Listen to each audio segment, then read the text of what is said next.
From the tiny apartment where they're living in hiding, afraid, cut off from family, vilified back home, Russians Vitaly and Yulia Stepanov had no choice but to patiently wait for word. Yeah, hopefully this year, 2016, actually becomes the year when sports officials start to understand that anti-doping rules must be followed. He wants a Russian doping control officer.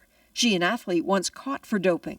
Disgusted with what they saw around them, they compiled years of evidence and hidden videos to tell the world about the biggest doping scandal in sports history. Their work, the impetus for the IAAF's decision on Russia today. They watched it on a weak live stream they could barely hear, but the conclusion was perfectly clear. The IAAF Council was unanimous that RUSAF had not met the reinstatement conditions and that Russian athletes could not credibly return to international competition. So, no track and field athletes competing under the Russian flag in Rio. There has never been a doping ban this big, or for some, a signal this strong.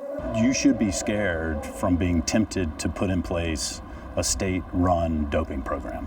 And if any other state in the future, including Russia, is tempted to do it, they'll see the harm that happens both to the Olympics globally, but also to their own sports. Russia sees the harm, all right, may very well appeal. President Vladimir Putin is incensed. If some of the members of your family have committed a crime, he said, would it be fair to hold all the members of your family responsible? That's not how it's done. Blaming athletes, not the system.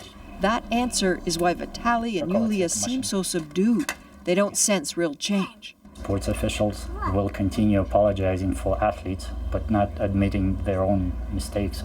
Yulia Stepanova's case should be considered favorably. Towards the end of the announcement, news specifically about Yulia.